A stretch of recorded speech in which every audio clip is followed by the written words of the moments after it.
Militer Rusia memperbarui informasi operasi militer khusus di Ukraina dalam 24 jam terakhir. Juru bicara militer Rusia Letnan Jenderal Igor Konasenkov pertanggal 5 Januari melansir terjadi kontak senjata di sejumlah titik.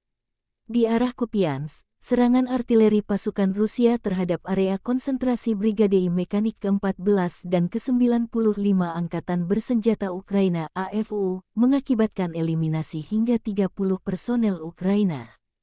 Juga 1 tank, 2 kendaraan tempur lapis baja, dan 3 kendaraan bermotor di dekat Kucherovka, Peskanoye, wilayah Kharkov dan Stelmachovka, Republik Rakyat Lugansk. Di arah Krasny Liman, serangan artileri Rusia mengakibatkan netralisasi unit Brigade Serangan Lintas Udara ke-95 Ukraina dekat Grigorovka dan Serebrianka, Republik Rakyat Donetsk. Musuh kehilangan lebih dari 40 personel Ukraina, 2 pengangkut personel lapis baja, dan 3 pickup. Jubir militer Rusia Letjen Igor Konasenkov melansir secara total, 359 pesawat terbang dan 199 helikopter, 2.834 kendaraan udara tak berawak angkatan bersenjata Ukraina dinetralkan. Termasuk 399 sistem rudal pertahanan udara, 7.422 tank dan kendaraan tempur lapis baja lainnya. Juga 971 kendaraan tempur yang dilengkapi dengan MLRS, 3.781 meriam dan mortir artileri lapangan, serta 7.937 unit peralatan khusus dan perangkat keras militer dinetralkan sejak awal operasi khusus. Dari kubu Kiev, juru bicara Staf Umum Angkatan Bersenjata Ukraina Oleksandr Stupun merilis perkembangan terakhir hari 316 sejak invasi besar-besaran Rusia dimulai. Selama sehari terakhir, penjajah Rusia meluncurkan 3 roket, 13 serangan udara, dan 68 serangan dari sistem salvo roket.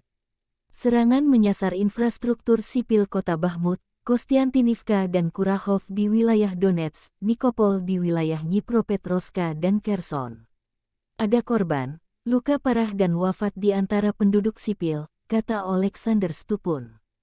Musuh terus memfokuskan upayanya untuk melakukan serangan ke arah Bakhmut. Rusia kehilangan 810 prajurit dalam sehari terakhir, termasuk 3 tank, 2 kendaraan tempur, 12 unit artileri.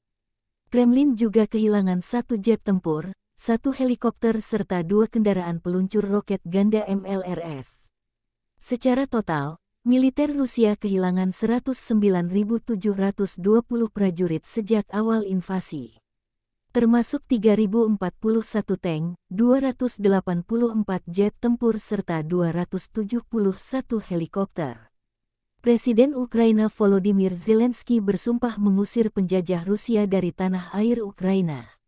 Zelensky terus menggalang dukungan dunia internasional terutama negara-negara barat bersatu membantu melawan pasukan Vladimir Putin. Про найближчі плани держави-терориста. Росії не вдасться приховати у тиші підготовку до нової хвилі агресії проти України і всієї Європи. Світ знатиме у всі... Terima kasih sudah nonton. Jangan lupa like, subscribe, dan share ya.